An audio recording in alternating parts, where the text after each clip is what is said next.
This is Jody from Poppywinkle, and today I am going to show you how to make this paper mosaic. It looks just like a tile mosaic, but it's made all out of paper and cardstock, and I love it.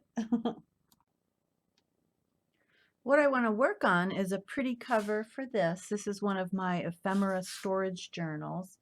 I made it out of cardboard and craft paper to hold it all together. And oh, and vellum that I sewed into pockets.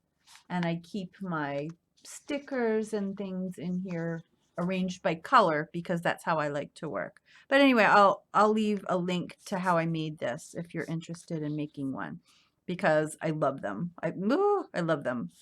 It's just so nice when you get stuff, you know where to put it, and when you want stuff, you know where to find it. So it's been working well. But anyway, so I want to make a nice cover for this, and so I got some watercolor paper and cut it to size because I don't want to do it right on the cover because I don't really know what I'm doing. So I don't want to mess up. But anyway, I also wanted a white background because the grout, you know, if you have grout, it's white, it's not brown. So I'm going to glue my mosaics onto this and leave space, and then this white will show through, is my thought. I got together some supplies. First thing is a bunch of kind of scraps that are sort of all in the same color family, because whenever I don't know what I'm doing, I like to stick with I like to stick with one color palette-ish, just because I find I do way better with one kind of set of colors than tried to mix everything in, especially when I don't know what I'm doing. And I also thought of maybe some washi tape in a silver. I feel like silver goes with that. I don't know. I'm just putting it all together. If you have a paper cutter, that is so helpful, because what I did was I cut these papers into long strips. Some of them are shiny, some of them are dull.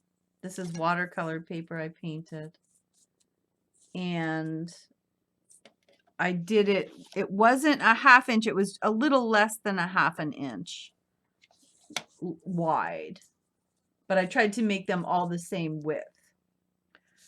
But then I used scissors to cut them into square-ish pieces, and those are way less uniform. So don't freak yourself out trying to make squares, because that's going to make you crazy. After you do that, you will want to glue them on with a glue stick. And the reason I only have to use a glue stick, which is not very sturdy, is because I plan to, at the end, use Mod Podge to cover the whole thing. Which is why I used the watercolor paper, because I think that's more resistant to moisture. It's not going to wrinkle all up on me, is my hope. So, and I have this in the background. I have a little idea that I might want to put glossy accents over the little tiles, you know, the little squares. I don't know. That sounds like a lot, but we'll see. It's for a cover of a book, you know. I might want to go crazy. Oops, so I got carried away and started playing around before I showed you what I was doing, because I was having fun. But anyway, so what I did was I just took a little square. Oh, I got goop on it. And put it down somewhere. That'll go away. That's what's so good about the glue stick. It just disappears, which is lovely. And then, because I want to go like kind of like zoop and like that. That's my thought. And I used my shiny blue things, blue gray. They're kind of like my centers, you know what I mean? Like they're my main hey, let's keep this calm and organized thing.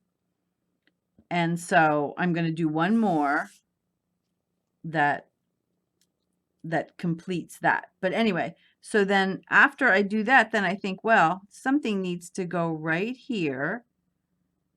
And so I cut a piece sort of to fit in there. And then after that, you can just use whole pieces. But that first one fiddly piece, see, when I glue that down, then that'll look good. And that's what I did here. And see how these are like, these are not uniform. Look at this. Big one, little, little, little. They're not uniform at all, but that makes them look like a real mosaic. Like that's what a real mosaic looks like. So I'm pretty psyched about that. So anyway, I'm going to go continue this, and I'm going to go down in that, and we'll see. We'll see where we go. I completed this third line, so 1, 2, 3, and I do like to work in threes because that just tends to look good to have 3 or 5 of something, an odd number rather than an even number. And then, oh, and if you're not comfortable just freewheeling it like I did, you could always, if you're going to do these swoops, you could always just take a pencil and give yourself a little guideline to go over top of. Then I thought I want some surprises because now I have my 3 kind of calming elements. And so I got my washi tape and put it onto a index card just to give it some substance so it's not so floppy, and then I can work with it. And so I used a hole punch to make some circles, and then I took this other part and just cut it out so I get 2 at a time. I put them on top of each other, so when I cut I get 2 at a time because I'm always looking for ways to save time. And so I just, how did I do it? Yeah. I just cut around like a little teardrop shape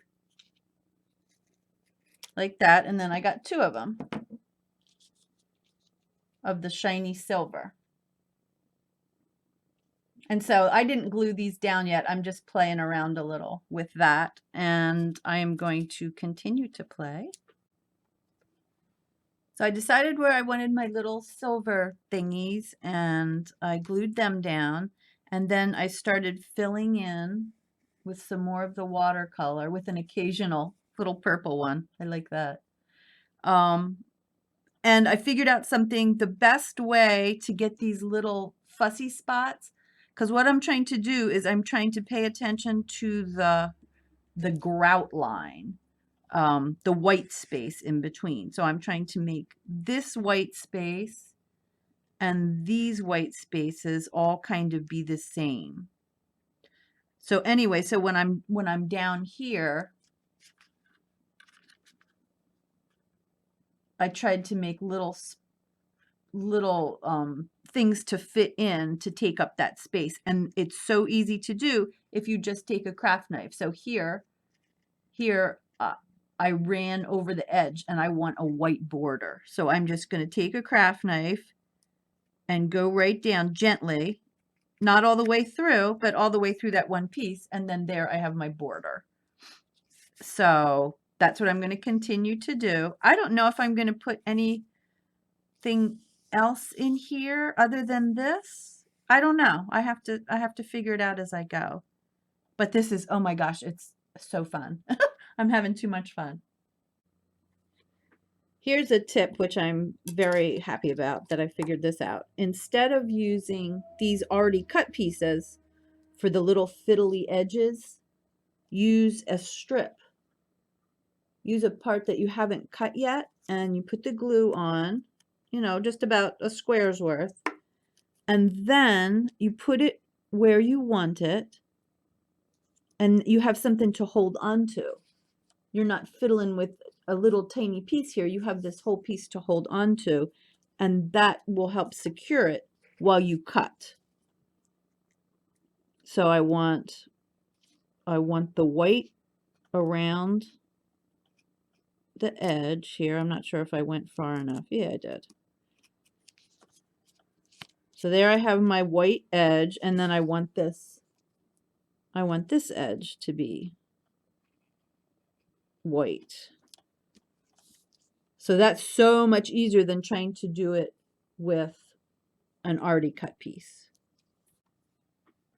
So here I am so far. I'm loving it. I'm loving it. And I've encountered an issue, which I knew I was going to encounter. I just didn't know what I was going to do with it. So here I don't have enough space to fit one of my regular sized pieces because I didn't plan, you know, I just did it. And so I decided what to do. I love these little pieces of purple. And so I took a very thin strip of it, and I'm going to just do my cuts and keep going, you know, just like with the little tiles, but just very thin. And the reason I did a different color is so it looks like it's on purpose as opposed to a mistake. So here's where I am so far. I filled in this part with the pink little bricks and this part with the pink little bricks. And I just wanted to show you one more thing I've figured out. This long piece of paper method is actually better for me for the middle part too, because it keeps the glue off your fingers. When you're using the little squares, you inevitably are going to get glue on your fingers, and you know, then you have to stop and wash them, blah blah blah. So I'm just using this way, and it is working so well. So another tip. Here I am. I have to say this using the long strip and the craft knife has completely changed how I do this. It turned it into like a meditative process. It's so fast and so good. So don't mess around with anything else. Do it this way. It's absolutely going to work better. Then I added, let's see, I have 1, 2, 3 little rogue purple things. I added another purple thing there because I wanted to have 3 of those. And then I made the decision, I'm not sure if it's the right one, to make a straight line here. Like, so down here, it just sort of all ran off the edge in the swirl. All of these are swirls. No, there's not a single straight line in this whole place. But I thought maybe if I did a straight line, it would look more finished, more on purpose. I don't know. So I'm gonna run this down with the purpley, with this color, and follow this line, and then I'm going to fill in the rest with the pink. So we'll see. I'm not sure I'm going to like that. Okay, so here we are. I'm kind of actually liking this. In fact, I would think maybe the next time I would just start with a whole border of this. You know what I mean? Just don't do anything and start with a whole big frame and then do the same thing inside the frame. I don't know, but yeah, I like that. And then I thought, oh my gosh, I used watercolor tiles. Like this is painted watercolor, most of this. And I thought if I Mod Podge over that, it might all smear and then I would have to dye. And so I took a piece of the watercolor and Mod Podged over it, and it didn't smear. I don't know why, but it didn't. So yay me. So then I Mod Podged over it, and now I have to decide whether I want to. I'm obsessed with the idea of the glossy accents. This is a moment of reckoning. So I timed it. It's glossy accents for the win. I just thought, okay, maybe I'll just do these 3 in glossy accents and see. And then if it takes forever, I won't do it. But it took me 2 minutes I timed it to do all of that, and I love it. But now, now I have to wait for it to dry, because if I start going up here and doing it, I'll smear all this. So I'll let that dry, but totally worth it. Totally worth it. I don't even know if you can tell how cool that looks, but you will see. You will see. Here's how I added it to the book cover.